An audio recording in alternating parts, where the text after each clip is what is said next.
ఒక చాలా పెద్ద జర్నీ. ఆల్మోస్ట్ ఒక 15 ఇయర్స్ లేదండి journey. 11 years 11 years Yeah. Journey. ఈ 11 ఇయర్స్ జర్నీలో చాలా అప్ అండ్ డౌన్స్ మీరు చూసే ఉండుంటారు యా కదా. Before marriage, after marriage, Yeah.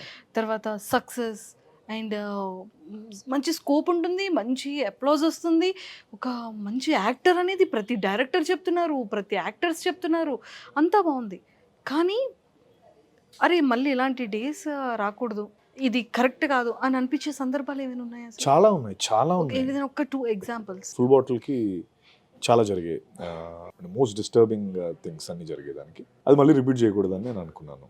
అది ఏంటి అనేది పక్కన పెడితే, but glad the film got ఇంకో వారం రోజులు సినిమా అయిపోతుంది. బట్ అప్స్ అండ్ డౌన్స్ అంటే ఇవన్నీ జరుగుతూనే ఉంటాయి అందరి లైఫ్లో. అదే ఒక కోట్ ఉంటుందండి, history always repeats it self until you learn అని ఒక కోట్ ఉంటుంది.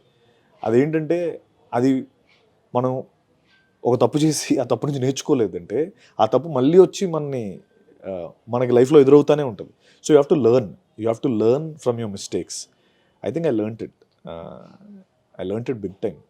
చాలా గట్టిగా, అంటే గోప్ మీద ఒక గట్టిగా లాగ్ కొట్టి అంత లెర్న్ చేశాను. మీకు ఎలాంటి క్యారెక్టర్స్ చేయాలని ఉంది? అంటే లైక్ మీ ఫ్యామిలీలో కానివ్వచ్చు, మీ బెస్ట్ ఫ్రెండ్స్ కానీ, మీ ఫేవరెట్ పర్సన్స్, మీ వెల్ విషర్స్ చెప్తూ ఉంటారు కదా, అరే నేను ఈ క్యారెక్టర్లో నా ఫ్రెండ్స్ అందరూ చెప్పేది ఏంటంటే, నేను బేసికలీ ఐఎమ్ వెరీ ఫన్నీ గై. మా వాళ్ళందరితో ఫుల్ కామెడీ ఉంటుంది నాది. చూడగానే గుండెలో దడదడ కొడుతుంది. దడదడ ఏం లేదండి. నా గొంతు అంటే కొన్నిసార్లు అంటది కదా, నేను ఎవరితో గొడవ పడినా నా వాయిసే గొడవలు పడినట్టు ఉంటుంది అన్నట్టు ఉంటుంది నా వాయిస్. అది ఐఎమ్ వెరీ, మా ఫ్రెండ్స్ అందరూ అదే అంటారు, అరే నువ్వు కామెడీ చేయొచ్చు కదా, కామెడీ సినిమాలు చేయొచ్చు కదా, ఈ సీరియస్ సినిమాలు ఏంటరా అని చెప్పి వాళ్ళు ఫుల్ ఇచ్చేస్తూ ఉంటారు. ఆ కోవలో చేసిందే జీబ్రాలో చూస్తే నాది చాలా ఫన్నీ క్యారెక్టర్. అలాగే ఇప్పుడు చేస్తుంది full bottle, complete out and out fun character అది. అంటే నా ట్రూ ఓకే వైజాగ్లో పుట్టి పెరిగిన బ్యాక్ క్యాండిడేట్ అన్న స్పేస్లో ఉండే సినిమా అది. చాలా బాగా వచ్చింది సినిమా కూడా, ఫుల్ ఫన్. జీబ్రా కూడా మీరు చూసినట్టయితే అదే సినిమా.